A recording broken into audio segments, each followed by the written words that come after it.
2021ல தியேட்டர்ஸ்ல release ஆகி இப்போ தமிழ் டப்பிங்கோட அமேசான் ப்ரூட் ஆட் ஆன் சப்ஸ்கிரிப்ஷன்லயும் பிஎம்எஸ்ல ரெண்டலாவும் அவைலபிளா இருக்க ஹாரர் த்ரில்லர் தான் சவானா ஹாண்டிங். வழக்கமா பல பேய் படங்கள்ல பார்த்த மாதிரி ஒரு குடும்பம் வேற ஒரு ஊருக்கு ஷிஃப்ட் ஆகி ஒரு வீட்டுக்கு போறாங்க.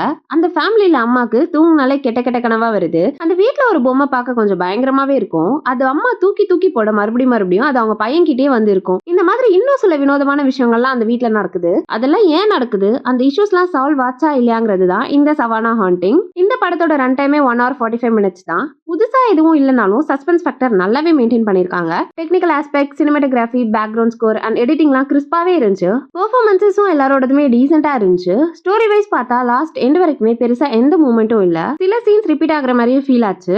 ரேரா 1 or 2 ஜம்ப் ஸ்கேர்ஸ் தவிர பயப்படுற மாதிரி பெருசா எதுவும் இந்த படத்துல இல்ல. ட்ரூ இன்சிடென்ட்னு சொல்லி பயமுறுத்தலான்னு சொன்னாங்களா ஆர் உண்மையாவே நடந்துச்சான்னு தெரியல. ஆனா அதுல எதுவும் பயமாவே இல்ல. அந்த டாலும் லாஸ்ட்ல வர ஒரு ஹாரர் கேரக்டரோட பிளட் பாத் மேக்கப் வேணா கொஞ்சம் பயங்கரமா இருந்துச்சு. ப்ரீ கிளைமேக்ஸ்ல வர ட்விஸ்ட் அன்எக்ஸ்பெக்டடா இருந்தாலும் அதுக்கப்புறம் நடக்கிற ஈவென்ட்ஸ் அவ்வளோ இம்ப்ரெசிவா இல்ல, டிராகியா தான் இருந்துச்சு. Adult content through out the film அங்கங்க வரும். அதனால ஃபேமிலி அண்ட் கிட்ஸ் கண்டிப்பா இதை அவாய்ட் பண்ணலாம். தமிழ் டப்பிங் டீசென்ட்டா இருந்துச்சு. ஓவராலா பார்த்தா ஸ்கேரியா எதுவும் இல்லைனாலும் ஷார்ட் ரன் டைம்க்கு சஸ்பென்ஸ் ஃபேக்டர் வச்சு பில்டப்ஸ் கொடுத்தாலும் கொடுத்த பில்டப்ஸ்க்கு ஏத்த கண்டென்ட் இல்லாததால எனக்கு இந்த படம் ஆவரேஜா தான் இருந்துச்சு.